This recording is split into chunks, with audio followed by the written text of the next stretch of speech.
اسلام سے نہ بھاگو، راہ خدا یہی ہے۔ اے سونے والو جاگو، شمس الضحیٰ یہی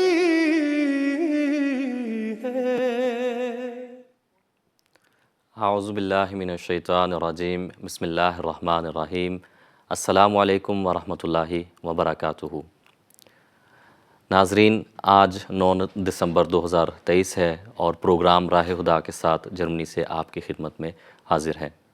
حسب سابق ہمارا آج کا پروگرام بھی براہ راست آپ کی خدمت میں پیش کیا جا رہا ہے، اور یہ ایک ایسا پروگرام ہے جس میں آپ جماعت احمدیہ کے عقائد کے حوالے سے، جماعت احمدیہ کی تعلیمات کے حوالے سے، حضرت مرزا غلام احمد قادیانی علیہ السلام جو کہ بانی جماعت احمدیہ ہیں، آپ کے دعوی کے حوالے سے گفتگو سنتے ہیں۔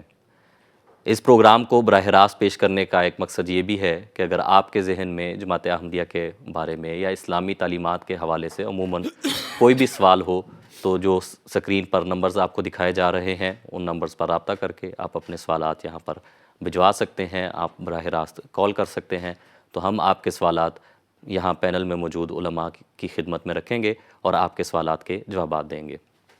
آج جو علماء ہمارے ساتھ شریک گفتگو ہوں گے ان میں مکرم و محترم شمشاد احمد قمر صاحب ہیں، اور اسی طرح مکرم و محترم رحمۃ اللہ بندیشہ صاحب ہیں۔ آپ دونوں حضرات کو بھی السلام علیکم ورحمۃ اللہ۔ وعلیکم السلام ورحمۃ اللہ۔ ناظرین، جیسا کہ ابھی ذکر ہوا، جماعت احمدیہ کی بنیاد حضرت مرزا غلام احمد قادیانی علیہ السلام نے کی۔ آپ علیہ السلام کا یہ دعویٰ تھا کہ جس امام مہدی اور مسیح موعود کی پیش گوئی حضرت صلی اللہ علیہ وآلہ وسلم نے فرمائی اور اپنی امت سے جس کے آنے کا وعدہ کیا، وہ اللہ تعالیٰ نے آپ علیہ السلام کی ذات میں اس وعدے کو پورا کیا ہے۔ آپ علیہ السلام نے جماعت احمدیہ کی بنیاد رکھی، تو ہم دیکھتے ہیں کہ اس زمانے میں جب آپ نے جماعت احمدیہ کی بنیاد رکھی، جوک در جوک افراد آپ علیہ السلام کی بیعت کر کے اس جماعت کے ساتھ منسلک ہوئے، اور حضرت مسیح موعود علیہ السلام کا یہ جو پیغام تھا، جو خدا تعالیٰ کی طرف سے ہونے کا ایک دعویٰ تھا، اس کا آغاز ہوا، اور آپ کی زندگی میں ہی یہ جو آپ کا دعویٰ تھا، آپ کا پیغام تھا، خدا تعالیٰ کی تائید و نصرت کے ساتھ دنیا کے مختلف ممالک میں، مختلف بر اعظموں میں پھیلنا شروع ہو گیا۔ اسی زمانے میں اللہ تعالیٰ نے آپ علیہ السلام سے یہ وعدہ بھی کیا کہ میں تیری تبلیغ کو زمین کے کناروں تک پہنچاؤں گا۔ تو ہم دیکھتے ہیں کہ آج جماعت احمدیہ جو ہے وہ خدا تعالیٰ کے اس وعدے کے ماتحت حضرت مسیح موعود علیہ السلام کی صداقت کا ایک بیان ثبوت بن جاتا ہے کہ جب ہم دیکھتے ہیں یہ جماعت اکناف عالم تک پھیل چکی ہے۔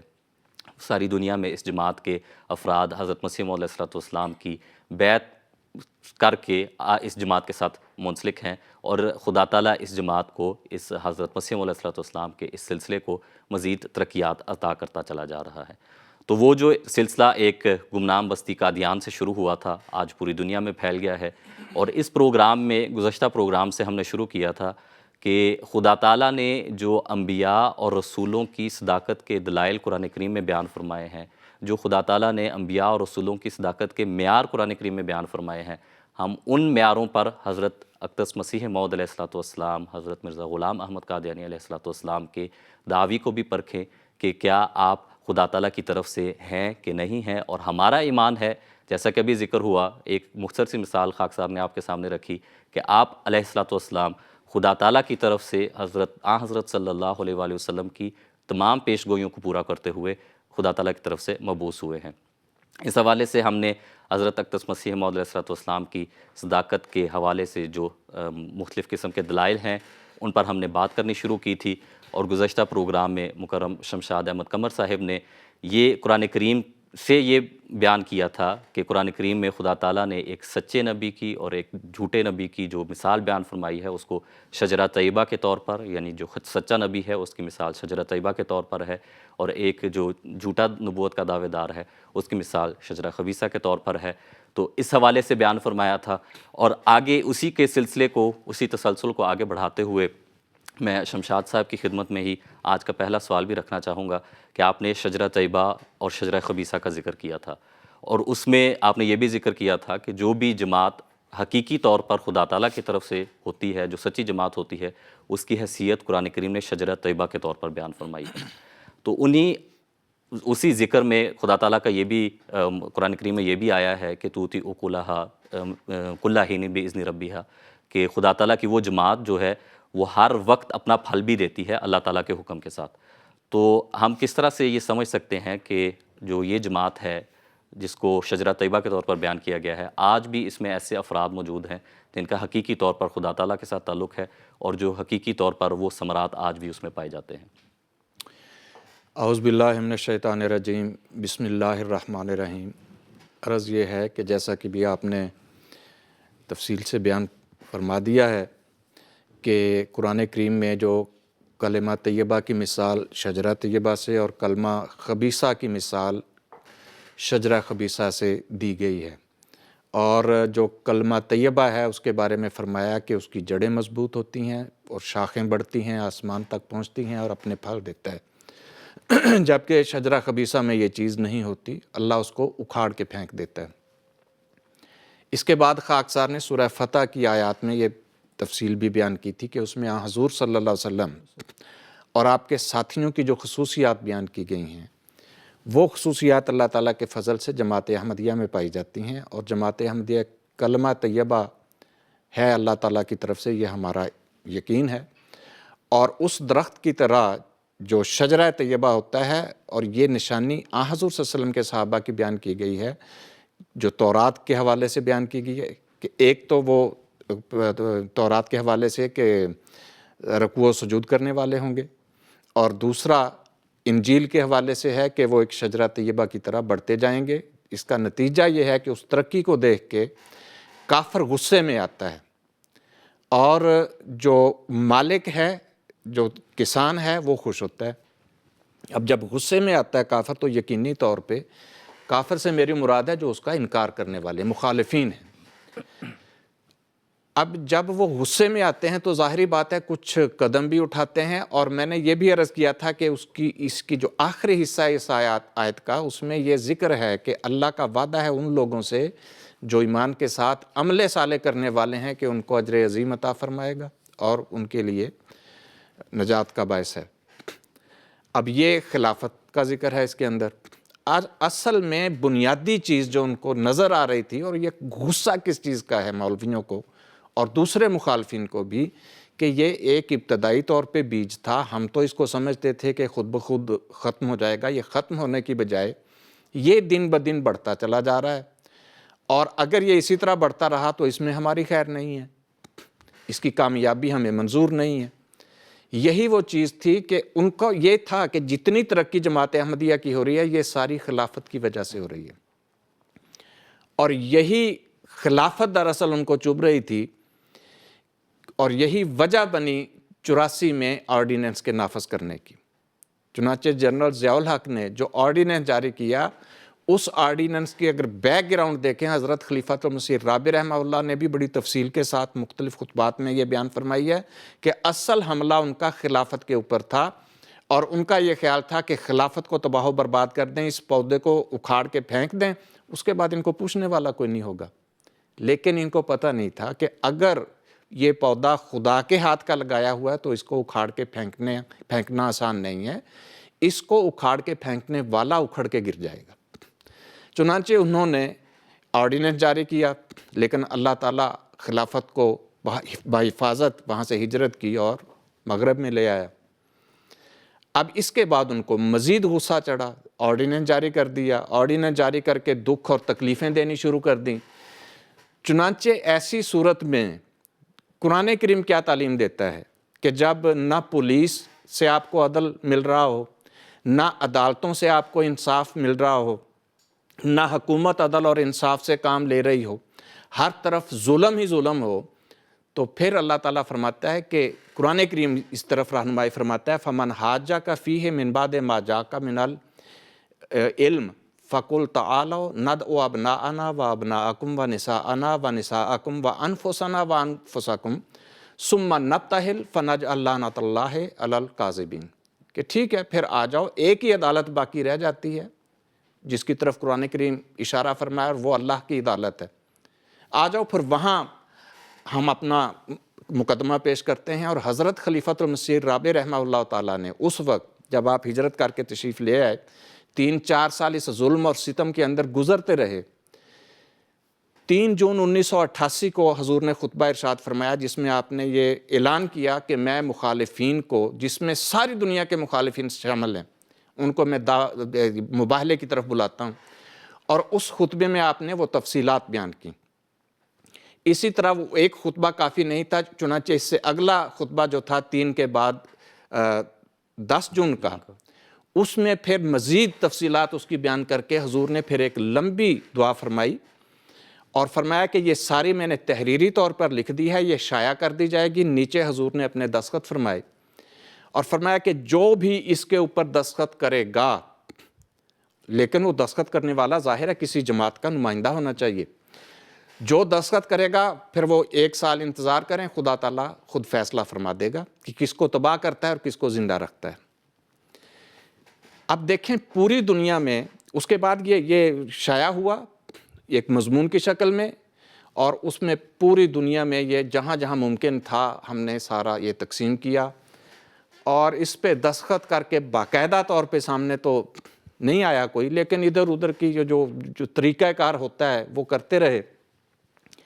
اب دیکھیں دنیا کی آبادی اربوں میں ہے، لیکن اس میں صرف ایک استثناء حضور نے فرمایا تھا، اور وہ استثناء تھا گورنمنٹ کا، حکومت کا، اور حکومت کا صدر اس وقت ضیاء الحق تھا۔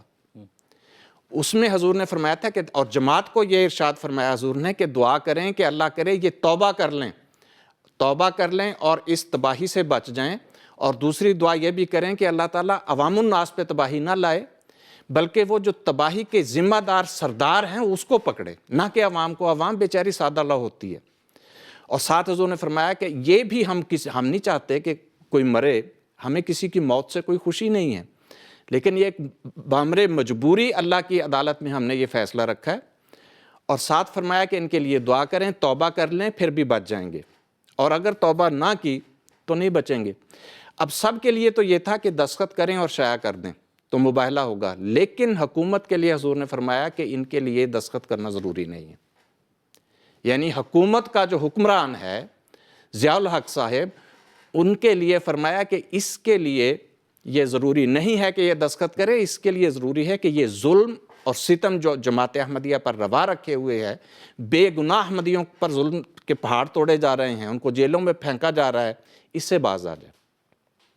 اس نے فرمایا کہ ٹھیک ہے، بعض اوقات ڈائریکٹلی وہ اپنے آپ کو ذرا سپیریئر سمجھ رہے ہوتے ہیں کہ ہم یہ کہاں اس کے اوپر دستخط کرتے ہوئے، حضور نے فرمایا کہ اگر یہ اپنی شان کے خلاف سمجھتے ہیں دستخط کرنے کو تو کم از کم ظلم سے باز آ جائیں، اور اگر ظلم سے باز نہیں آتے تو خدا کی تقدیر اس کو مباہلے کی قبولیت کے مترادف بنائے گی اور سزا سے نہیں بچ سکیں گے۔ یہ ایک واضح اعلان تھا۔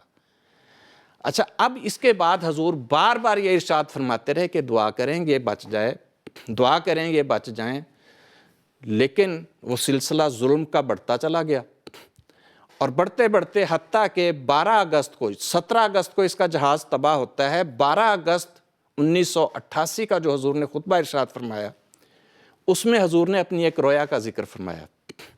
اس رویا کا لب لباب یہ ہے کہ ہسٹری ریپیٹس اٹ سیلف، کہ ہسٹری جو ہے، تاریخ اپنے آپ کو دہراتی ہے۔ حضور فرماتے کہ وہ ایک لمبی خواب حضور نے بیان فرمائی، لیکن اس کا لب لباب یہ فکرہ ہے۔ حضور نے فرمایا کہ اس سے لگتا ہے کہ تاریخ دہراتی ہے اپنے آپ کو، تو یہ تاریخ جو ہے تباہی کی، اور یہ پھر دہرائی جائے گی۔ اور اس میں پھر مزید حضور نے پھر قرآن کریم کی آیات پہ غور کیا۔ سورہ ہجر کی آیت نمبر 12 سے 16 تک یہ حضور نے تلاوت فرمائی اس خطبے میں۔ حضور نے فرمایا کہ میں نے اپنے اس رویا کے مطابق جب قرآن کریم پر غور کیا تو یہ آیات بھی یہی بتاتی ہیں کہ جب انبیاء کے ساتھ تمسخر ہوتا ہے اور مخالفین اس تمسخر میں ان کے اندر راسخ ہو جاتا ہے، پھر وہ توبہ کی طرف مائل نہیں ہوتے، ایمان نہیں لاتے، اور دوسرا یہ کہ پھر تباہی ہوتی ہے، برباد ہوتے ہیں، اور اس کے نتیجے میں بھی معجزے دیکھنے کے باوجود ایمان نہیں لائیں گے۔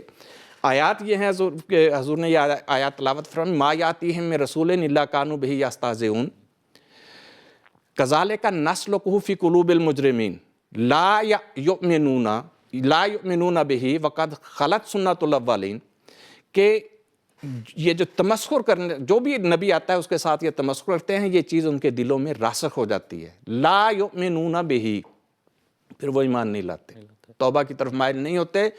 پھر کیا ہوتا ہے؟ وقد خلت سنت الاولین، پھر پہلے ان کی سنت دیکھ لیں جو جاری ہے.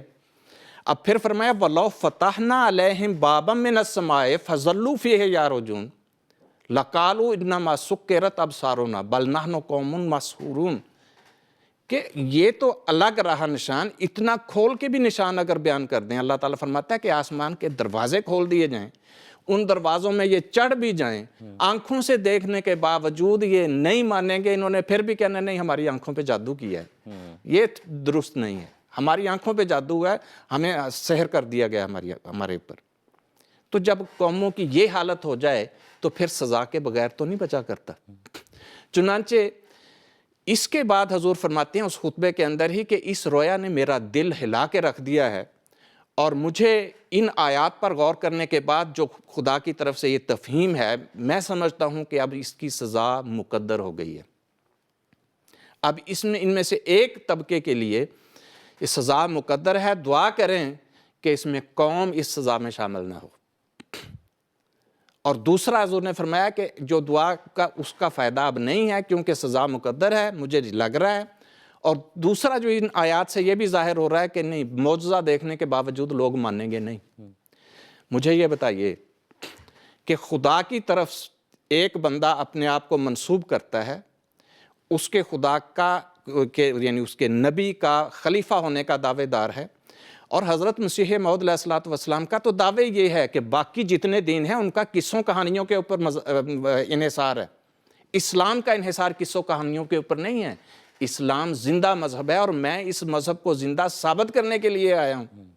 اور میں اس شجرہ طیبہ سے تعلق رکھتا ہوں جو قرآن کریم میں بیان فرمودہ ہے، جس کی شاخیں آسمان پہ باتیں یا آسمان سے باتیں کرتی ہیں، اور وہ اپنے پھل دیتا ہے. اب یہاں یہ پھل دیکھ لیں، خلیفہ وقت نے ہمیں ان کو پوری مہلت دی، درخواست کی، اپنی جماعت کو درخواست کی کہ توبہ کریں، یہ ظلم نہ کریں. نہیں ماننا نہ مانیں. کس چیز سے روک رہے تھے؟ صرف اس سے کہ ظلم کرنا بند کر دیں. لیکن انہوں نے تمسخر بھی بند نہیں کیا، ظلم کرنا بھی بند نہیں کیا. پھر اس قرآن کریم کی تعلیم کے مطابق معاملہ اللہ کی عدالت میں پیش کر دیا. جب اللہ کی عدالت میں پیش کر دیا تو پھر بھی یہ فرمایا کہ دعا کرتے رہیں. پھر بھی دعا وہ نہیں باز آئے تو پھر واضح خدا سے علم پا کر بیان کر دیا کہ یہ نہیں بچے گا سزا سے، اس کو سزا ملے گی. قوم کے لیے آپ دعا کریں، اس کے لیے نہیں. اب دیکھیں 6 ارب کے قریب اس وقت آبادی تھی، یا جتنے بھی 6 تھی یا 7 تھی، اس پوری آبادی میں سے مباہلے کا چیلنج پوری دنیا کو ہے، صرف ایک شخص کا استثناء ہے کہ اس کے لیے دستخط کرنا ضروری نہیں ہے. یہ اگر ظلم کرتا رہے گا، ظلم میں جاری رہے گا تو یہ نہیں بچے گا. یہ کوئی چھوٹی بات ہے؟ معمولی بات سمجھتے ہیں اس کو کہ ایک بندے کا استثناء کیا، پھر اس کو توبہ کا موقع دیا، اس نے توبہ نہیں کی. 12 اگست کو یہ خطبہ ارشاد فرمایا حضور نے، اور 17 اگست کو اس کا جہاز تباہ و برباد ہو جاتا ہے، پھٹ جاتا ہے، اس کا نام و نشان مٹ جاتا ہے. اب مجھے یہ بتائیں کہ یہ ایک زندہ نشان ہونے کے بعد کیا اس میں ایک زندہ نشان ہونے میں کوئی کسر باقی رہ گئی ہے؟ ہمارے بہت سارے مخالفین حضرت مسیح موعود علیہ السلام کے مبالغوں کو پیش کرتی ہیں، فلاں نے مبالغہ، فلاں کی، فلاں پورا نہیں ہے. ان کو چھوڑیں، ہم ساری اس کی تفصیلات بتاتے ہیں لیکن ماننے کی طرف نہیں آتے. وہ تو قرآن کریم نے بتا دیا کہ یہ ایسے لوگ نشانات دیکھ کے نہیں مانتے، اور جو اس وقت خدا نے تمہاری موجودگی میں دکھا دیا، وہ دیکھنے کے باوجود پھر اسی ضد کے اوپر قائم ہیں. تو پھر خدا تعالیٰ کا یہ ارشاد سچ ثابت ہو رہا ہے کہ یہ وہ قوم ہے لا یؤمنون بہ قد خلت سنت الاولین. پہلے لوگوں کی سنت گزر چکی ہے، لیکن ہمیں خوشی اس بات کی ہرگز نہیں تھی کہ ضیاء الحق مر گیا، کیونکہ حضور نے بار بار یہ ارشاد فرمایا تھا ہمیں کسی کے مرنے سے خوشی نہیں ہوتی، ہم ان کے دکھ میں برابر کے شریک ہیں. اس سے اگلا خطبہ جو حضور نے ارشاد فرمایا 19 اگست کا، یعنی تشہد تعوذ اور سورہ فاتحہ کی تلاوت کے بعد حضور نے جو پہلا مصرع بولا ہے میاں محمد بخش صاحب کا جو شعر تھا کہ دشمن مرے تے خوشی نہ کریے سجنا بھی مر جانا دیگر تے دن گیا محمد اوڑک نو ڈب جانا، کہ یہ تو بھئی سب کا چل چلاؤ ہے، موت تو سب کے اوپر آنی ہے، دشمن مر گیا، ہمیں دشمن کے مرنے کی خوشی نہیں ہے، موت ہمیں بھی آئے گی، ہمیں جو خوشی ہے اس چیز کی کہ خدا نے اپنے زندہ ہونے کا ایک ثبوت عطا فرمایا ہے، ایک نشان عطا فرمایا ہے، ہاں اس کے نشانات پہ خوشی منانا یہ ہمارا حق ہے۔ تو کیا یہ چیز ثابت نہیں کرتی کہ یہ وہ شجرہ طیبہ ہے جو بڑھ رہا ہے، اس نے باوجود طاقت ہونے کے خلافت کو جڑ سے اکھاڑنے کی کوشش کی، اللہ نے بتا دیا نہیں اس کی جڑیں مضبوط ہیں، تم یہ استطاعت نہیں رکھتے، اس کی ترقی کو روکنے کی کوشش کی، اور آج اس وقت سے لے کے ہجرت سے لے کے اب تک کی صورتحال سب کے سامنے ہے، کس طرح یہ بڑھتی رہی اور اس کو مٹانے کی کوشش کی، مٹانے والا خود مٹ گیا، اس سے بڑھ کے کیا نشان چاہیے؟ ٹھیک، جزاکم اللہ، آپ نے پوری تفصیل کے ساتھ اس کا جو مباہلے کا چیلنج تھا اس کو بھی بیان کیا، اللہ تعالیٰ آپ کو اس کی بہترین جزا دے۔ رحمت اللہ صاحب، اگلا سوال میں آپ کی خدمت میں رکھنا چاہتا ہوں، یہ دو سوالات ہیں جو تقریباً ایک دوسرے سے ملتے جلتے سوالات ہیں۔ ایک تو ہیں ہمارے عریف الزمان صاحب ہیں بنگلہ دیش سے، ہمارے ریگولر ویور ہیں، وہ یہ سوال بھجواتے ہیں، وہ پوچھتے ہیں کہ کل انی امرت وانا اول المؤمنین کتاب البریہ میں اس الہام سے کیا مراد ہے، یعنی کہ حضرت مسیح علیہ السلام کو یہ الہام ہوا، اس سے کیا مراد ہے؟ اور اسی سے ملتا جلتا ایک سوال ہمیں گزشتہ پروگرام میں فیضان نعیم صاحب کی طرف سے موصول ہوا تھا، وہ یہ پوچھتے ہیں کہ حضرت مسیح علیہ السلام نے جب بیعت لی پہلی مرتبہ تو اس وقت انہوں نے نہ نبی ہونے کا دعویٰ کیا تھا، نہ ان کا مسیح موعود ہونے کا دعویٰ تھا، نہ ان کا امام مہدی ہونے کا دعویٰ تھا، صرف مجدد تھے، بیعت لیتے تھے۔ تو کس حیثیت سے، یعنی کہ مجدد بھی بیعت تو نہیں لیتا اس طرح سے، تو کس حیثیت سے وہ بیعت لیا کرتے تھے؟ تو دونوں کے جو ملتے جلتے سوالات ہیں، تو اگر آپ اس بارے میں گفتگو فرمائیں۔ جزاکم اللہ۔ ہم پچھلے پروگرام میں اور ابھی بھی وہی بحث کر رہے ہیں کہ حضرت مسیح موعود علیہ السلام کی صداقت کو پرکھنا ہے تو منہاج نبوت پر پرکھنا ضروری ہے، اور پچھلے پروگرام میں خاکسار نے حضرت رسول اللہ صلی اللہ علیہ وسلم کے لیے جو سورہ یونس میں معیار بیان ہوا ہے کہ فقد لبثت فیکم عمر من قبلہ افلا تعقلون، کہ اے نبی صلی اللہ علیہ وسلم تو اعلان کر دے کہ اے میرے مخالفین، اے میرے مخاطبین، میں تم میں ایک زندگی کا ایک حصہ گزار چکا ہوں جو 40 سال کم و بیش ہے، کیا تم نے اس دور میں میری سیرت کو نہیں دیکھا، میرے کردار کو نہیں دیکھا، میری شرافت کو نہیں دیکھا؟ تو یہ کیسے ممکن ہے کہ اگر میں اس وقت سچا تھا، درست بیان نہیں کرتا تھا، کبھی جھوٹ نہیں بولتا تھا، لوگوں کے ساتھ غلط بیان نہیں کرتا تھا، اب اچانک میں خدا تعالیٰ کی طرف جھوٹ منسوب کرنا شروع کر دوں؟ اس معیار کو ہم نے پیش کیا تھا اور بتایا تھا کہ حضرت مسیح موعود علیہ السلام نے خود کہا ہے تذکرۃ الشہادتین وغیرہ میں کہ مجھے اس معیار پر پرکھ لو۔ بات وہی ہوئی کہ اس آیت جو پیش کی ہے سورہ یونس کی، اس کا پہلا حصہ ہے کہ کل لو شاء اللہ ما طلعتہ ولا ادراکم بہ۔ اللہ تعالیٰ رسول اللہ صلی اللہ علیہ وسلم کو مخاطب کر کہتا ہے کہ اے نبی صلی اللہ علیہ وسلم تو اپنے مخالفین کو کہہ دے کہ اگر اللہ تعالیٰ چاہتا تو ما طلعتہ، میں تلاوت ہی نہ کرتا جو میری طرف بیان ہوا ہے، ولا ادراکم بہ، نہ میں اس کی تمہیں تعلیم دیتا، نہ علم دیتا۔ جب تک اللہ تعالیٰ کچھ بتاتا نہیں ہے، نبی کا کام ہے صرف وہی بتانا جو اسے کہا گیا ہے کہ تو فلاں بات فلاں فلاں طریق پر پہنچا دے، اس سے زائد معلومات ہیں یا نہیں ہیں، وہ جب تک خدا تعالیٰ کی طرف سے حکم سری نہیں آ جاتا۔ وہ حضور صلی اللہ علیہ وسلم نے فرمایا تھا نا کہ میں یحب موافقت اہل کتاب، کے حضور تو اہل کتاب یعنی جو آپ سے پہلے کتاب تھی، طریق تھا، اس کی موافقت پسند کرتے تھے جب تک لم نؤمر، جب تک نیا حکم نہیں آ جاتا تھا۔ تو حضرت مسیح موعود علیہ السلام کا بھی یہی طریق تھا کہ خدا کے بلانے جب تک خدا تعالیٰ کلیئر کٹ نہیں کہتا تھا، نمبر ایک، بلکہ کلیئر کٹ کی بجائے کہتے ہیں کھینچ کر کہتا نہیں تھا کہ اعلان کر دو، اس وقت حضور اپنی طرف سے از خود بڑھ کے اعلان نہیں کیا کرتے تھے، بلکہ مجھے یاد آ رہا ہے اسلم سرابی رحمہ اللہ فرمایا کرتے تھے کہ سچے اور جھوٹوں میں ایک فرق یہ بھی ہوتا ہے کہ اگر کسی جھوٹے کی عام دنیا دار کی ایک آدھ سچی خواب ہو جائے تو وہ شور مچا دیتا، وہ ہو میرے دیکھیں خواب پوری ہوگی، خواب پوری ہوگی۔ وہ جو سچے ہوتے ہیں وہ اس طرح نہیں، وہ تو بالکل پردہ دار خواتین کی طرح ہوتے ہیں، ان کو خدا تعالیٰ خود کھینچ کے باہر لاتا ہے۔ تو یہی بات ہے کہ حضرت مسیح موعود علیہ السلام نے کتاب لکھی براہین احمدیہ، جس پر ریویو ہم جو ہوتے رہے، اس کا تذکرہ ہم نے پچھلی دفعہ کیا تھا، مولوی محمد حسین بٹالوی کے عنوان سے، کہ اس نے اس پہ کتنا شاندار ریویو لکھا کہ یہ تو کتاب ایسی ہے جو سب امیدوں کا مرجع ہے۔ اسی پہ منشور محمدی کا ریویو ہم نے پیش کیا، تو اسی کو مد نظر رکھ کے دیکھیں مسیح موعود علیہ السلام اس کتاب میں یہ بیان کیا ہے۔ کتاب البریہ میں تو حضور نے بعد میں لکھا ہے نا، اسی الہام کو بعد میں لکھا۔ اصل میں یہ کتاب جو الہام ہے حضرت مسیح موعود علیہ السلام نے براہین احمدیہ میں لکھا ہے۔ فرمایا کہ مجھے الہام ہوا، یا احمد بارک اللہ فیک ما رمیت اذ رمیت ولکن اللہ رمی الرحمن علم القرآن لتنذر قوما ما انذر آباؤہم ولتستبین سبیل المجرمین قل انی امرت وانا اول المؤمنین، کہ مجھے حکم دیا گیا ہے کہ تو ان کو پیغام پہنچا، تو مامور ہے، اور میں مامور کی جو علامت ہے کہ سب سے پہلے اپنی بات پہ خود ایمان لاتا تب دوسروں کو کہتا ہے۔ تو یہ بالکل وہی منہاج ہے جو نبیوں کا ہے، خاص طور پر رسول اللہ صلی اللہ علیہ وسلم کا ہے۔ دیکھیں حضور صلی اللہ علیہ وسلم پر پہلی وحی نازل ہوئی ہے اقرأ بسم ربک الذی خلق، کہ آپ غار حرا میں تھے، آپ پر یہ وحی نازل ہوئی، آپ گھر آئے ہیں پریشانی کے عالم میں۔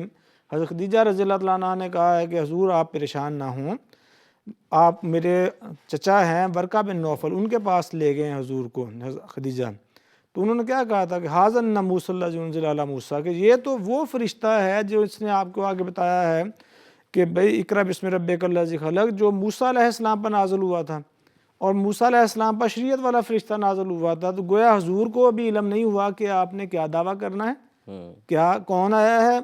ایک عیسائی جو عالم تھا وہ بتا رہا ہے کہ یہ تو وہ فرشتہ ہے جو موسیٰ علیہ السلام پر شریعت لے کر نازل ہوا ہے۔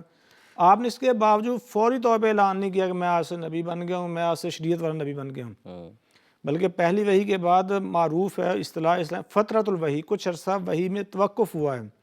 اس کے بعد سورہ مزمل نازل ہوئی، اس کے بعد سورہ مدثر نازل ہوئی، اس میں بھی حکم کیا ہوا ہے کہ یا ایھا المزمل یا ایھا المدثر۔ تو تب بعض مفسرین کا خیال ہے کہ اس وقت حضور صلی اللہ علیہ وسلم نے بتایا ہے، بعض کہتے ہیں اس وقت بھی آپ کو نہیں کہا گیا کہ آپ نبی ہیں۔ مثال کے طور پر امام رازی تفسیر خازن میں لکھا ہے کہ حضور صلی اللہ علیہ وسلم انما لم یخاطب بالنبی والرسول، کہ اس وقت بھی حضور کو مزمل مدثر کہا گیا لیکن نبی کے نام سے مخاطب نہیں کیا گیا، یعنی وہی شروع ہو چکی، قرآن کریم جو باقاعدہ نزول قرآن میں موجود آیات ہیں وہ نازل ہونا شروع ہو چکی ہیں، لیکن حضور نے ابھی تک اعلان ہی نہیں کیا میں نبی ہوں۔ اس کے بعد سورہ ضحیٰ نازل ہوتی ہے، اس میں آتا ہے اللہ تعالیٰ فرماتا ہے وَأَمَّا بِنِعْمَتِ رَبِّكَ فَحَدِّثْ، تب جا کے کہ اللہ کی جو نعمتیں ہیں ان کی تحدیث کیجیے، ان کو بیان کیجیے۔ تفسیر علامہ ابن کثیر کہتے ہیں، اسی طرح علامہ قرطبی کہتے ہیں کہ جب کہا گیا نا اما بے نعمت سے کیا مراد ہے، کہتے ہیں بے نعمت سے مراد ہے کہ ما انعم بہ علیہ من النبوہ، کہ وہ نبوت کی نعمت جو ہے نا اس کو تحدث کہا گیا ہے، اس کو بیان کرنا شروع کریں، یعنی حضور پہ وحی نازل ہونا شروع ہو گئی۔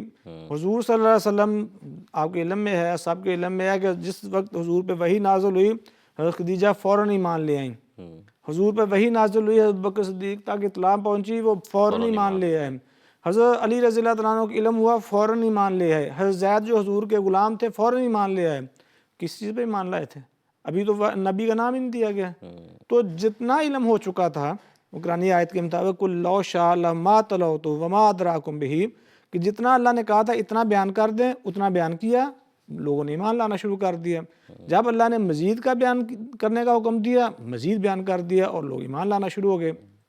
بالکل اسی طرح حضرت مسیح موعود علیہ السلام پر براہین احمدیہ میں ایسی آیات نازل ہوئیں، یعنی آیات سے مراد ہے کہ آیات کے الفاظ اس میں وہی نازل ہوئی جس میں بعض قرآن آیات پہ مبنی الفاظ سے، جیسے هو الذی ارسل رسولہ بالہدیٰ ودین الحق، یہ آیت نازل ہوئی حضرت مسیح موعود علیہ السلام کو خدا نے دوبارہ آپ پہ نازل کیا ہے۔ اسی طرح یا عیسیٰ انی متوفیک و رافعک، آپ کا نام عیسیٰ رکھا گیا اس لیے آپ نے اپنے کو مسیح کے طور پر پیش کیا براہین احمدیہ میں۔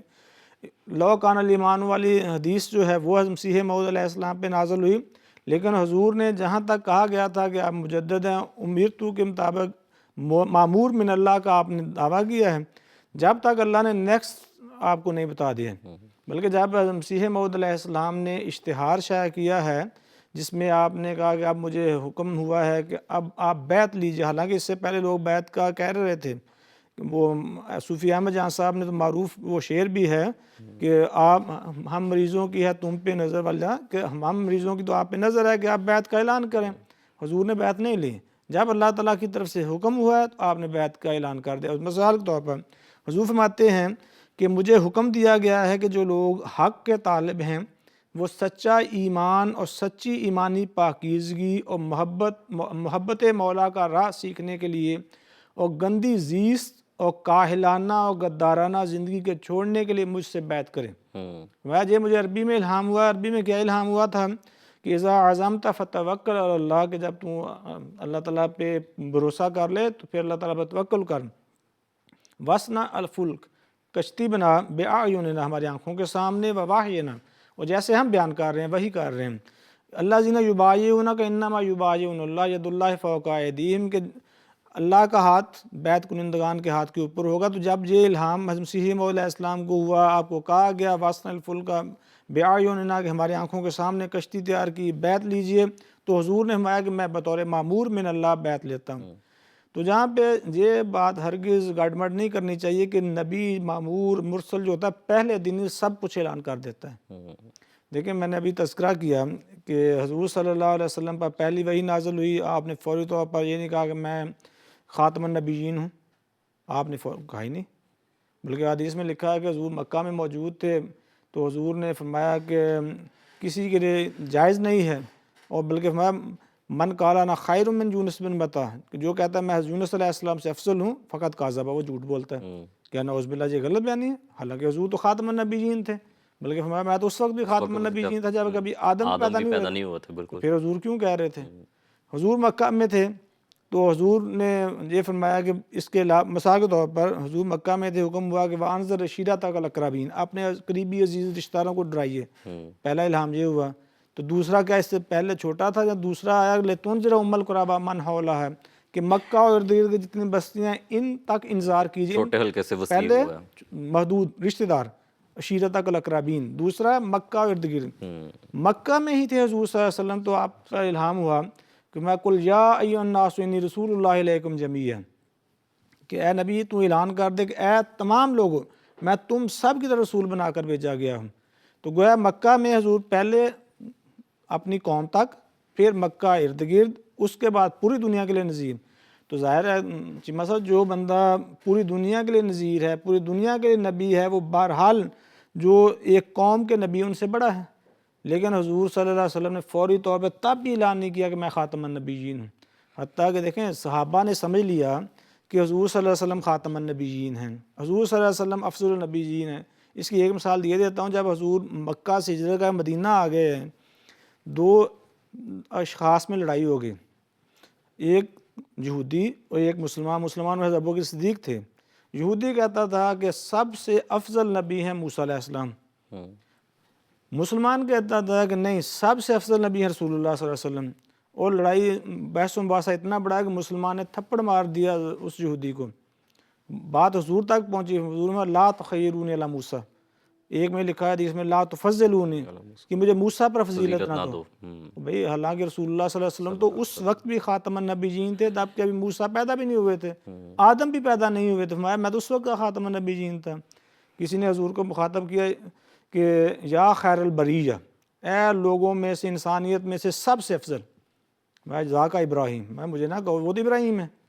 حضور پہلے کہتے ہیں نہ مجھے یونس سے فضیلت دو، نہ کہتے ہیں موسیٰ سے فضیلت دو، نہ کہتے ہیں کہ ابراہیم سے فضیلت دو. جب اللہ نے کہا بھئی اب امرت تو میں تجھے حکم دیتا ہوں کیا کہ آپ خاتم النبیین، حضور نے کہا خاتم النبیین.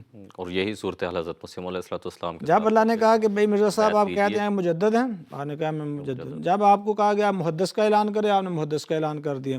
جب کہا گیا فاتح مسیح کا اعلان کر دیں، فاتح مسیح کا اعلان کر دیا. جب کہا گیا کہ آپ کہہ دیں کہ آپ امام مہدی ہیں، آپ نے امام مہدی کا کہہ دیا. جب کہا گیا کہ آپ بتائیں ان کو کہ آپ نبی معنوں میں ہیں کہ رسول اللہ صلی اللہ علیہ وسلم کی سچی اتباع کی بنا پر آپ کو نبوت سے بھی سرفراز فرمایا گیا ہے، اور مسلم کی حدیث میں جو کہا گیا تھا نبی اللہ وہ آپ ہی ہیں، تو آپ نے اعلان کر دیا.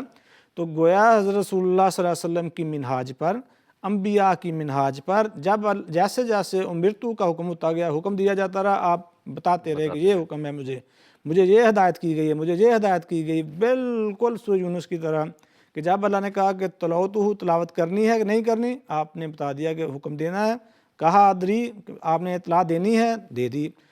صداقت کے طور پر کیا پیش کیا ہے؟ اپنی زندگی کو۔ بھئی میں جب انسانوں کے لیے جھوٹ نہیں بولتا تو اللہ کی طرف کیسے جھوٹ بول سکتا؟ جب اللہ نے کہا فلاں کام کریں کیا، مخالفت سے ڈر کر نہیں کیا، اللہ کے حکم کے موافق کیا، یہی نبی کی شان ہوتی ہے۔ ٹھیک ہے، جزاکم اللہ، کہ جو بھی اللہ تعالیٰ ان کو پھر جب حکم دیتا ہے اس وقت وہ بولتے ہیں۔ جزاکم اللہ، بہت شکریہ۔ شمشاد صاحب، اگلا سوال میں آپ کی خدمت میں رکھنا چاہوں گا۔ شاہد نواز صاحب ہیں، انہوں نے پاکستان سے یہ سوال بھیجا تھا کہ حضرت مسیح علیہ السلام کاتب تھے، یعنی کہ آپ نے کتابیں لکھی ہیں، جبکہ نبی کاتب نہیں ہوتا، پھر وہ نبی کس طرح ہیں، یا نبی کاتب کس طرح ہو سکتا ہے؟ کہ یہ اصول کہاں سے لیا گیا ہے کہ جو کتاب لکھے وہ نبی نہیں ہو سکتا؟ کہیں سے کوئی وجہ تو ہونی چاہیے نا۔ یہ کس طرح ممکن ہے کہ جو نہ تو قرآن کریم نے اس اصول کو بیان کیا کہ نبی جو ہے وہ لکھا پڑھا نہیں ہوتا یا اس کو علم نہیں ہوتا، اور نہ ہی حدیث میں ہے، یا تو کہیں قاعدہ قانون موجود ہو کسی شریعت کی کتاب میں کہ بھئی جو لکھنا پڑھنا جانتا ہو یا جو تحریر لکھتا ہو، کتابیں لکھتا ہو، وہ نبی نہیں ہو سکتا، تو پھر تو ہم مان لیں گے۔ لیکن اگر ایسی بات نہیں ہے تو کوئی ایسا اصول جو خام خواہ بنا لیا جائے اپنی طرف سے، تو پھر تو بندہ ہر کوئی ایک اپنے حساب سے قانون بناتا پھرے گا۔ رہی بات یہ کہ جو باقی لوگ بھی کرتے ہیں، عام طور پہ اصل میں بات یہ ہوتی ہے کہ لوگ یہ سمجھتے ہیں کہ خدا تعالیٰ کی طرف سے جو آتا ہے وہ ہمارے جیسا نہیں ہونا چاہیے، وہ کوئی اور ہی مخلوق ہونی چاہیے، یا پھر یہ کہ فرشتہ ڈائریکٹ آئے وہ ساتھ کرتا رہے۔ یہ اعتراض ہر نبی کے اوپر ہوتا رہے، اور قرآن کریم نے بھی اس قسم کے اعتراضات کا ذکر کیا اور ان کا رد بھی کیا ہے۔ اللہ تعالیٰ فرماتا ہے کہ یہ وقالو مال حاضر رسول ہے، کہ اس رسول کو یہ کس طرح کا رسول آ گیا، یا کلو طعام ویمشی فی الاسواق، کہ یہ تو کھانا بھی کھاتا ہے اور یہ تو بازاروں میں چلتا پھرتا ہے۔ یعنی کھانا کھانا، بازاروں میں چلنا پھرنا، یہ بھی ان کے نزدیک قابل اعتراض تھا، اور ان کے نزدیک کوئی الگ مخلوق ہونی چاہیے جو اس طرح کا۔ یہ چیزیں، اس طرح کی باتیں لوگ کرتے ہیں، لیکن اللہ تعالیٰ نے وہاں بھی یہی جواب دیا تھا کہ ما ارسلنا قبلک من المرسلین، کہ ہم نے تجھ سے پہلے ایسے رسول نہیں بھیجے الا انہم لیاکلون الطعام ویمشون فی الاسواق، کہ وہ جتنے بھی تھے وہ سارے کھانا کھاتے تھے، بھی بازاروں میں بھی پھرتے تھے، چلتے پھرتے، وہ انسانوں میں سے ہی ہوتے تھے۔ تو جو ایک انسانوں کا ایک کام ہے باقی انسان کرتے ہیں، ایک انسان ہونے کے ناطے جو مناسب اور اچھے کام ہیں وہ سارے نبی بھی اسی طرح کرتے ہیں جیسے باقی لوگ کرتے ہیں۔ رہی یہ بات کو اصل میں عام طور پہ جو اعتراض کرتے ہیں کہ جی حضرت مرزا صاحب نے اپنے آپ کو کامل متبع کہا ہے حضور صلی اللہ علیہ وسلم کا، تو کامل متبع کیسے ہو گیا؟ حضور تو امی تھے، تو مرزا صاحب کیوں پھر لکھے پڑے ہیں؟ کامل متبع ہونے کا یہ مطلب نہیں ہے، یا کامل ذل اور بروز ہونے کا یہ مطلب نہیں ہوتا کہ ہر معاملے میں ہو، اور آپ پھر دیکھیں کہ جی حضور کا قد اتنا تھا تو مرزا صاحب کا بھی قد اتنا ہونا چاہیے، حضور کا رنگ یہ تھا مرزا صاحب کا بھی ویسے ہی ہونا چاہیے۔ ان چیزوں کو نہیں دیکھا جاتا۔ جب فرمایا گیا کامل متبع تو آپ کی شریعت کی اتباع کرنے والا مراد ہے، جسمانی طور پر نہیں بلکہ روحانی طور پر، یعنی آپ کی شریعت کی مکمل اتباع کرنے والا مراد ہے۔ اور جب حضور صلی اللہ علیہ وسلم کی شریعت کو دیکھتے ہیں تو وہاں اس شریعت کی تو پہلی وحی جو اتری وہ اقرا ہے، پڑھ، اقرا بسم ربک الذی خلق، خلق الانسان من علق، اقرا و ربک الاکرم الذی علم بالقلم، کہ اس ذات کا جو اکرم ہے، زیادہ معزز ہے، زیادہ عزت والا ہے، جس نے سکھایا ہے کس سے؟ قلم سے۔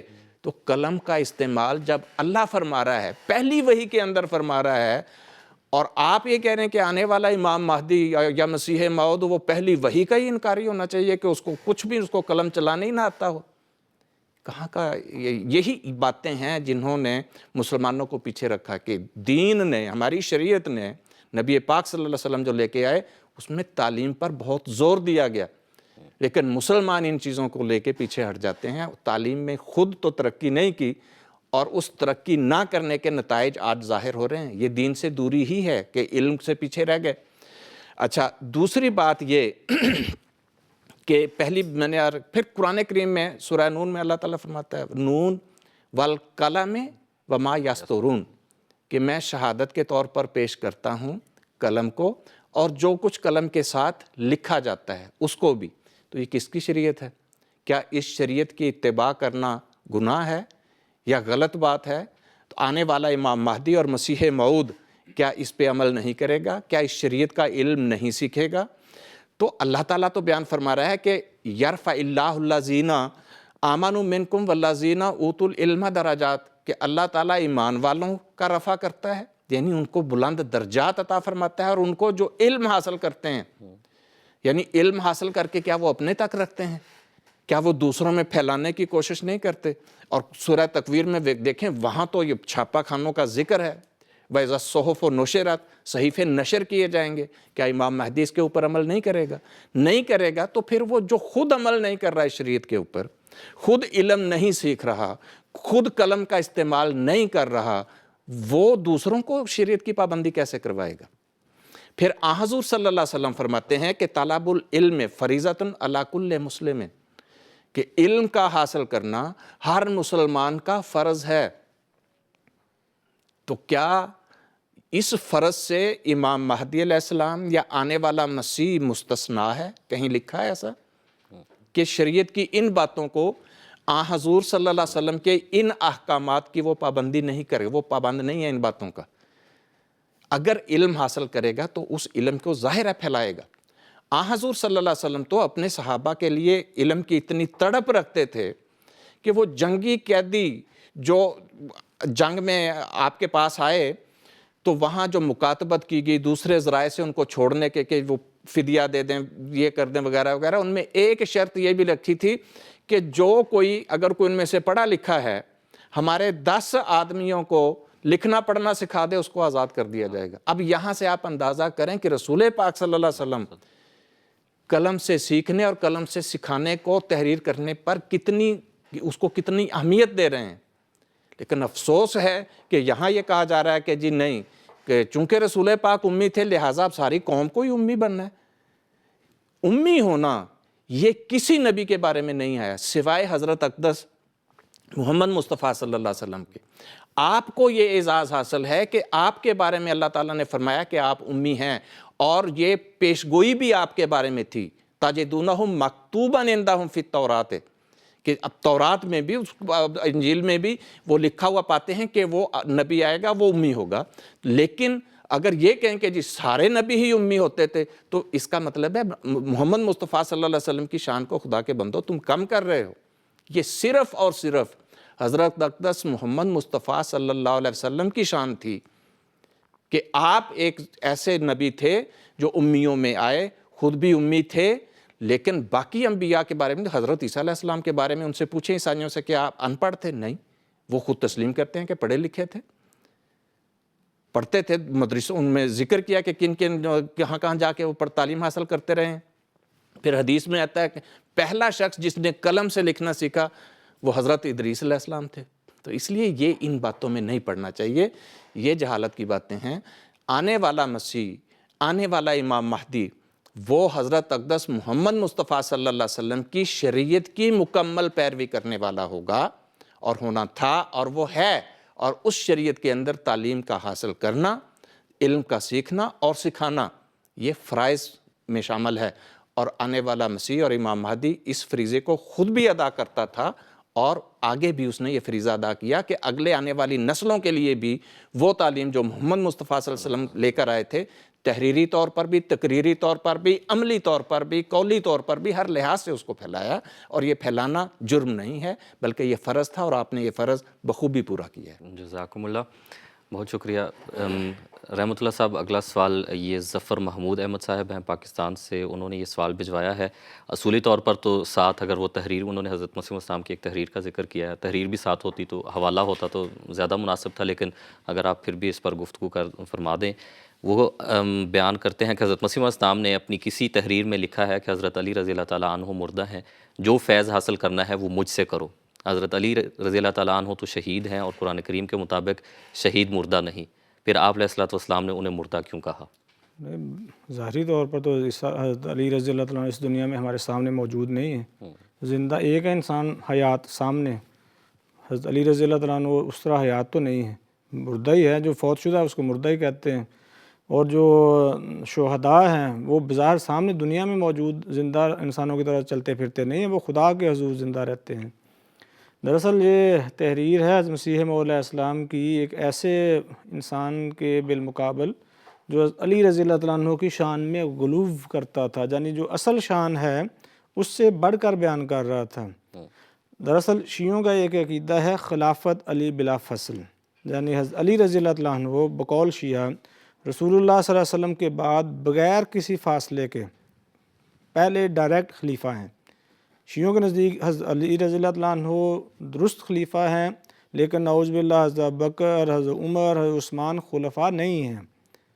تو حضرت مسیح موعود علیہ السلام اس طرف توجہ دلا رہے ہیں، وہ بحث وہ آگے پیش کیا جا رہا تھا اس حوالے میں کہ جو کیا سنیوں کا عقیدہ درست ہے، جو اہل سنت ہے کہ پہلے ابوبکر تھے، پھر علی تھے، اور پھر عمر تھے، پھر عثمان تھے، اور چوتھے نمبر پر علی تھے، جہاں شیعہ عقیدہ کہ خلافت علی بلا فصل ہے، یعنی حضرت علی ڈائریکٹ حضور صلی اللہ علیہ وسلم کے بعد بغیر کسی فاصلے کے خلیفہ ہیں۔ تو حضور اس طرف توجہ دلا رہے ہیں کہ وہ علمی بحث اپنی جگہ ہے، ورنہ حقیقت یہ ہے کہ جو موجودہ امام ہوتا ہے اس کو ماننا ضروری ہے۔ حضور صلی اللہ علیہ وسلم نے فرمایا ہے کہ من لم یعرف امام زمانہ ہی فقط مات میتۃ جاہلیہ، کہ جو حیات میں موجود امام ہے اس کو نہیں مانتا تو وہ جاہلیت کی موت مرتا ہے۔ تو فرمایا کہ آپ پچھلی خلافت کی بحث لے کر اسی پہ سارا زور و شور لگا رہے ہیں، اس کو چھوڑیں، جو موجودہ خلیفہ ہے خلیفۃ اللہ امام مہدی ہے اس کو پکڑیں، اس کی بات کی اتباع کریں۔ تو ورنہ اگر سیاق و سباق سے ہٹا کر عبارتیں پیش کرنا شروع کر دی جائیں اور یہ پیش نہ کیا جائے کہ پہلے بات کیا ہو رہی تھی اس کے جواب میں کیا بتایا جا رہا ہے، تو آؤٹ آف کنٹیکسٹ بات کرنا شروع کر دیں تو پھر تو اندھیر نگری مچ جائے۔ دیکھیں نا قرآن کریم کہتا ہے فویل للمصلین، نمازیوں کے لیے ہلاکت ہے۔ کوئی کہہ سکتا ہے نعوذ باللہ کیا یہ بات درست ہے؟ نہیں۔ اگر اس بات کو پوری آیت ہے، اس بات کو بغیر کنٹیکسٹ کے پیش کریں گے تو یہ بات عجیب بن جائے گی، لیکن اسی کو کنٹیکسٹ میں پیش کریں گے پتہ لگے گا اگلی طرف کہ ایسے نمازیوں کی ہلاکت جو حقیقت نماز سے غافل ہیں، تو بات درست ہے۔ تو الفاظ پورا سیاق و سباق دیکھنا ہے۔ جہاں مسیح موعود علیہ السلام فرمایا وہاں حضور یہ بحث ہی نہیں کر رہے کہ کون اچھا ہے کون برا ہے، میں اس بحث کو چھوڑو کہ خلافت علی بلا فصل تھی جہاں 3 خلفاء تھے، اب سارا زور ادھر لگانے کے بجائے جو موجودہ امام ہے، حاضر امام ہے، اللہ نے اس دور میں امام مہدی کو بھیجا ہے، اس کی اتباع کرو۔ ورنہ تو مسیح موعود علیہ السلام پوری کتاب لکھی سر الخلافہ، وہاں علی رضی اللہ تعالیٰ عنہ کی اس قدر تعریف بیان کی ہے۔ حضرت مسیح علیہ السلام کا فارسی میں شعر ہے کہ جان و دلم فدائے جمال محمد است، خاکم نثار کوچہ آل محمد است، کہ میری جان مال سب کچھ قربان ہے حضور صلی اللہ علیہ وسلم پر اور حضور صلی اللہ علیہ وسلم کی آل پر۔ تو حضور تو حضرت علی رضی اللہ عنہ کو اس قدر فضیلت دیتے ہیں، آپ کے متعدد آپ کے ارشادات موجود ہیں جہاں حضرت علی کے خاندان کی بہت بڑی فضیلت بیان ہوئی ہے۔ تو حضور جہاں تحقیر کے لیے نہیں کہہ رہے کہ حضرت علی مردہ ہے، وہ تو عملی پریکٹیکل حقیقت حال جو ہے حضرت علی رضی اللہ عنہ حیات تو نہیں ہے۔ بعض کا الفاظ بظاہر ہم اردو میں استعمال کرتے ہیں اور کئی دفعہ ہمیں لگتا ہے یہ بہت برا ہلاکت لفظ ہے، ہم کہتے ہیں پتہ نہیں یہ قرآن کریم نے عام طبی وفات کے لیے استعمال کیا ہے، جس کو کئی دفعہ ہم بتایا کرتے ہیں قرآن کریم میں دیکھیں نا یوسف علیہ السلام کا تذکرہ ہو رہا تھا تو اللہ تعالیٰ فرماتا ہے کہ اذا ہلاکا، کہ جب حضرت یوسف علیہ السلام ہلاکہ ہوئے تو کیا نعوذ باللہ وہ ہلاکت جو عام معروف اردو معنوں میں وہ لے رہے ہیں؟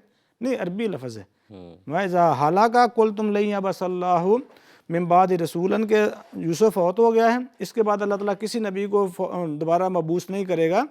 تو یہ جو الفاظ ہیں حضور نے وہاں تحقیر کے لیے حضرت علی کے لیے استعمال نہیں کیا کہ آپ مردہ ہیں، بلکہ حضرت علی رضی اللہ عنہ کی جو حقیقت امر ہے، جو واضح حقیقت تھی، اس کو پیش کر کے امام زمان کی بیعت کی طرف توجہ دلائی ہے کہ سابقہ جھگڑوں کو چھوڑ کر موجودہ امام کی بیعت کریں جو حکم عدل کے طور پر آیا ہے اور سارے کے سارے فیصلہ کرنے والا ہے۔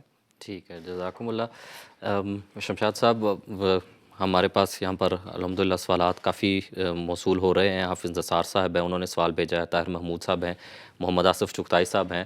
تو آصف چغتائی صاحب کا سوال میں یہ آپ کی خدمت میں رکھتا ہوں کہ وہ سوال تو اس طرح سے نہیں ہے لیکن وہ بہرحال اس پر اگر آپ تبصرہ کر دیں۔ وہ کہتے ہیں کہ 2022 اور 23 میں جماعت احمدیہ پر پاکستان میں بہت مظالم ڈھائے گئے، بہت ساری مساجد شہید کی گئیں، اس پر جماعت احمدیہ کا کیا جواب ہے؟ دیکھیں، میں نے عرض کیا کہ ہم قرآن کریم کے پیروکار ہیں. حضرت اقدس محمد مصطفیٰ صلی اللہ علیہ وسلم کی شریعت جو ہمیں حکم دیتی ہے اس کے، اور آپ کی سنت اور حدیث جو ہمیں حکم دیتی ہے، ہم اس کی پیروی کرنے والے لوگ ہیں. تو ہمارا جواب وہی ہے جو قرآن کریم کا جواب ہے. اور قرآن کریم میں اللہ تعالیٰ نے واضح طور پہ فرمایا ہے کہ وَلَنَبْلُوَنَّكُمْ بِشَيْءٍ مِّنَ الْخَوْفِ وَالْجُوعِ وَنَقْصٍ مِّنَ الْأَمْوَالِ وَالْأَنفُسِ وَالثَّمَرَاتِ، کہ بھی تمہیں اللہ تعالیٰ آزمائے گا خوف سے، بھوک سے، جان مال کے نقصانوں سے، یہ ساری چیزوں سے آزمائش ہوگی تمہاری. لیکن ساتھ ہی یہ بھی فرمایا وَبَشِّرِ الصَّابِرِينَ الَّذِينَ إِذَا أَصَابَتْهُم مُّصِيبَةٌ قَالُوا إِنَّا لِلَّهِ وَإِنَّا إِلَيْهِ راجعون، کہ بشارت دے دے صبر کرنے والوں کو کہ جب ان پر کوئی مصیبت پڑتی ہے تو وہ یہی جواب دیتے ہیں کہ انا للہ و انا الیہ راجعون. تو ہمارا جواب بھی ان تمام مصائب کے اوپر یہی ہے کہ انا للہ و انا الیہ راجعون. جو میں نے ابھی ذکر کیا مباہلے کا، یہ ذہن میں رکھنا چاہیے کہ ہر صفت کا ہر وقت اظہار نہیں ہوتا. ہم کہتے ہیں اللہ تعالیٰ عذاب دیتا ہے، کیا وہ ہر وقت عذاب دیتا رہتا ہے؟ نہیں، وہ اس کا ایک وقت ہوتا ہے جب انتہائی ظلم بڑھ جاتا ہے تو پھر وہ خود دے گا. اس کو پتہ ہے کیسے دینا ہے، کس کو دینا ہے. ٹھیک ہے، جہاں اس نے مناسب سمجھا وہ اس نے دکھا دیا. باقی ہمیں اس کے علاوہ صبر کی تلقین ہے، ہم وہ صبر کر رہے ہیں. اور حضرت اقدس محمد مصطفیٰ صلی اللہ علیہ وسلم کی 13 سالہ مکے کی زندگی اسی بات کے اوپر گواہ ہے. اور اسی طرح پھر قرآن کریم میں حضرت عیسیٰ علیہ السلام اور حضرت مریم علیہ السلام کے بارے میں بھی یہ ہے کہ کانا یا کلان الطعام ہے، کہ وہ دونوں کھانا کھایا کرتے تھے. کیا وہ ہر وقت کھاتے ہی رہتے تھے؟ نہیں، جب بھوک لگتی تھی، جب ضرورت ہوتی تھی پھر کھاتے تھے. تو یہی مقصد ہوتا ہے کہ اللہ تعالیٰ بہتر سمجھتا ہے کہ اس نے کب نشانات دکھانے ہیں. لیکن جو خدا نشان دکھاتا ہے وہی خدا یہ بھی قرآن کریم میں بتا رہا ہے کہ بھئی یہ نشان دیکھنے کے باوجود یہ ماننے والے لوگ نہیں ہیں. میں نے ابھی حضرت خلیفۃ مسیح رابع نے جو آیات پڑھ کے سنائی تھی، جس کی بنا پہ حضور نے اپنی اس رویا کی تعبیر کی کہ اس سے ظاہر ہو رہا ہے کہ یہ نہیں مانیں گے بھائی، یہ بندہ تو پکڑا جائے گا، باقیوں کے لیے دعا کریں. تو یہی چیز ایک اور جگہ بھی اللہ تعالیٰ فرماتا ہے کہ وہ تجھ سے نشانات کے بارے میں پوچھتے ہیں. قُلْ إِنَّمَا الْآيَاتُ عِندَ اللَّهِ وَمَا يُشْعِرُكُمْ أَنَّهَا إِذَا جَاءَتْ لَا يُؤْمِنُونَ، کہ نشانات اللہ کے پاس بہت ہیں، لیکن کیسے سمجھاؤں تمہیں، کیسے شعور دوں، کہ تمہیں کیا چیز سمجھائے کہ جب وہ نشان ظاہر ہوں گے یہ نشان دیکھنے کے باوجود یہ نہیں مانیں گے. اس لیے ہر وقت نشان دکھانے کا خدا پابند نہیں ہے، وہ جب چاہتا ہے ضرور دکھاتا ہے. وہ پھر جو اس کا کیا کہتے ہیں صاف دل کو کثرت اعجاز کی حاجت نہیں، ایک نشان کافی ہے گر دل میں ہو خوف کردگر. جس کے دل میں خدا خوفی ہے اس کے لیے تو ایک نشان بھی کافی ہو جاتا ہے. جس کے دل میں تقویٰ نہیں ہے، خدا خوفی نہیں ہے، اس نے ماننا ہی نہیں ہے، تو اس کے لیے جو جتنے مرضی نشان دکھاتے رہے ان کے لیے برابر ہے. اب ان کا معاملہ ہم نے اللہ جب یہ کہا انا للہ و انا الیہ راجعون کہ ہم تو ادھر چلے جائیں گے، تو یہ جانے اور خدا جانے. ہم تو خدا کے نام کے لیے مار کھا رہے ہیں نا، کس کے لیے اپنے مال لٹا رہے ہیں، اپنی عزتیں لٹا رہے ہیں، اپنی شہادتیں کروا رہے ہیں؟ خدا کی خاطر، کہ خدا نے اس جماعت کو پیدا کیا ہے، خدا نے اس جماعت کو قائم کیا ہے. اور کس لیے؟ اللہ کی مخلوق کو خدا کی طرف لانے کے لیے. اس کے علاوہ ہم کوئی اجر تو نہیں مانگ رہے ان کے اوپر، کوئی جبر تو نہیں کر رہے، کوئی نقصان تو نہیں پہنچا رہے. تو یہی کہہ رہے ہیں کہ ٹھیک ہے، نہیں ماننا نہ مانو، ہمارے اوپر ظلم نہ کرو. اگر کرتے ہو پھر بھی ہمیں صبر کی تلقین ہے. تمہارا معاملہ تم جانے اور اللہ جانے، ہم بھی اس کی طرف جا رہے ہیں، تم بھی اس کی طرف جاؤ گے. یہی ہمارا جواب ہے. ٹھیک ہے، جزاکم اللہ. رحمۃ اللہ صاحب طاہر محمود صاحب ہیں، وہ یہ سوال کرتے ہیں، یہ یو کے سے ہیں. وہ یہ سوال پوچھتے ہیں کہ کیا آن حضرت صلی اللہ علیہ وآلہ وسلم کی ذات پر بھی ایسے ہی سوالات کیے گئے ہیں جس طرح حضرت مسیح موعود علیہ السلام کے بارے میں کیے گئے؟ اور وہ ان کی نوعیت بھی پھر بیان کرتے ہیں کہ حضرت مسیح علیہ السلام پر جو اعتراضات کیے جاتے ہیں وہ تو بعض اوقات مخالفین بھی ان اعتراضات کو سن کر شرم محسوس کرتے ہیں. تو کیا آن حضرت صلی اللہ علیہ وسلم کی ذات پر بھی اس طرح کے اعتراضات کا کوئی ذکر ملتا ہے؟ اعتراضات کرنا تو کوئی ایسی بات نہیں ہے. اور آج تک جتنے مستشرقین کتابیں لکھ رہے ہیں اعتراضات پر مبنی کتابیں ہی لکھ رہے ہیں نا. تو وہ حضرت مسیح موعود علیہ السلام پر جس قسم کے اعتراضات کیے ہیں، ہر قسم کے اعتراضات پہلے رسولوں پر بھی اور رسول اللہ صلی اللہ علیہ وسلم پر بھی کیے گئے ہیں، بلکہ یہ بات تو مسیح موعود علیہ السلام خود بیان فرمائی ہے، آپ میری ذات پر کوئی ایسا اعتراض کر ہی نہیں سکتے جو پہلے انبیاء پر کیا نہیں گیا ہو۔ لیکن ابھی بات ہو رہی تھی کہ وہ آج کل ظلم ہو رہا ہے، تو وہ اسی طرح کے حضور صلی اللہ علیہ وسلم پر بھی اعتراضات کرتے ہیں، تھے آج، اس وقت بھی کرتے تھے، اب بھی کرتے تھے۔ مثال کے طور پر کہتے تھے کہ دیکھیں آپ صلی اللہ علیہ وسلم نے قوم کی وحدت کو پارا پارا کر دیا ہے۔ جہاں کیا کہتے تھے، حضرت رسول اللہ صلی اللہ علیہ وسلم کی خلاف شکایت لے کر آئے ابو طالب کے پاس کہ دیکھیں جی ہمارے بتوں کو جو برا بھلا کہتے ہیں، آج تک کہتے نہیں ہم صلی اللہ علیہ وسلم جی سخت زبان استعمال کی ہے، وہاں پہ سبا اور شاتمہ کے الفاظ استعمال ہوئے ہیں۔ کہتے ہیں دیکھیں کس قسم کے الفاظ جو ہمارے بتوں کے خلاف استعمال کر رہا ہے، تو ظاہرہ کو غلط بیانی تو نہیں تھی، جو حقیقت ہی حضور بیان کر رہے تھے۔ پھر کہتے تھے کہ جی یہ ایک یتیم ہو گیا نبی بن گیا ہے، جس طرح حضور کہتے ہیں گاؤں میں وہ ایک گاؤں کا رہنے والا نہیں بھائی، یہ قرآن کریم کہتا ہے کہ یہ کہتے ہیں بڑے دو بڑے قریہ جو بڑے شہر ہیں جہاں بستیاں ان میں سے کوئی نبی نہیں آ گیا۔ حضرت مسیح موعود علیہ السلام پر کہتے ہیں جی ابن مریم کا کہہ رہے ہیں، حالانکہ ابن مریم تو نہیں ہے، چراغ بی بی کے بیٹے ہیں۔ آج تک غیر مسلم اعتراض کر رہے ہیں کہ دیکھیں عیسیٰ علیہ السلام نے کہا تھا کہ احمد رسول آئے گا، تو یہ اپنے آپ کو محمد کی تعویل کر کے احمد میں شامل ہونے، پیدائش سے لے کر وفات تک اعتراضات ہوتے رہے ہیں، کرتے ہیں لوگ۔ مثلا قرآن کریم کہتا ہے کہ دشمن آتے ہیں، وہ کہتے ہیں جی کوئی اور قوم ہے جو حضور صلی اللہ علیہ وسلم کی مدد کر رہی تاکہ جو ہمارے جو اکٹھ ہے اس کو نقصان پہنچائیں، یہی ہمارے کہتے ہیں جو فلاں کے ایجنٹ ہے، جی فلاں کے ایجنٹ۔ حضور صلی اللہ علیہ وسلم کی وفات ہوئی تو آج تک کہتے ہیں دیکھیں حضور نے تو کہا تھا اللہ نے آپ کو بچا کے رکھے گا، حالانکہ حضور پہ وہ زہر کا شاید اثر ہو گیا، تو اس طرح کے اعتراضات کرتے ہیں۔ قرآن کریم میں خود نوٹ کیا، کہتے ہیں شریر ترین نعوذ باللہ کذاب، کہتے ہیں جی آگے حضور کہتے ہیں آپ تو کذاب ہیں۔ تو اعتراضات کرنا تو کوئی مسئلہ نہیں، یہ تو منہاج ہے۔ سوال وہی ہے کہ کیا حضور صلی اللہ علیہ وسلم کی جو پہلے والی زندگی تھی جس میں آپ نے اپنے آپ کو نہیں پیش کیا، اس پہ اعتراض کر سکتے ہیں، اس پہ نہیں اعتراض کرتے۔ اعتراض کب کرتے ہیں؟ جب آپ نے تعلیم پیش کی، اس تعلیم کو قبول نہ کرنا کا بہانہ ایک یہ ہے کہ آپ کی تعلیم پہ اعتراض کرتے ہیں۔ یہی بات ہے حضرت مسیح موعود علیہ السلام، حضرت مسیح موعود علیہ السلام کی حیات پر جو آپ کی دعویٰ سے قبل کی زندگی ہے کوئی اعتراض نہیں کرتے۔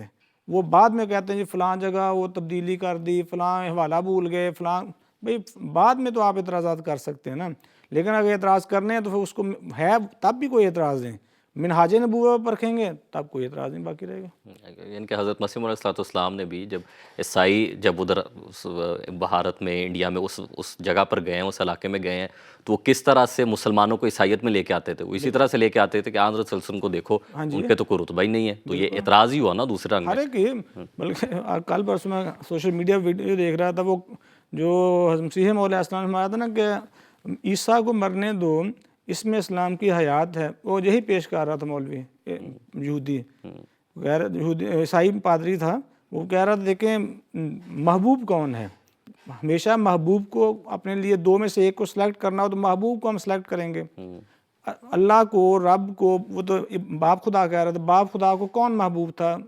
ابن عیسیٰ بقول اس کے، کہتے ہیں اگر محمد صلی اللہ علیہ وسلم محبوب ہوتے اس کو زندہ رکھ لیتے، زندہ کس کو رکھا؟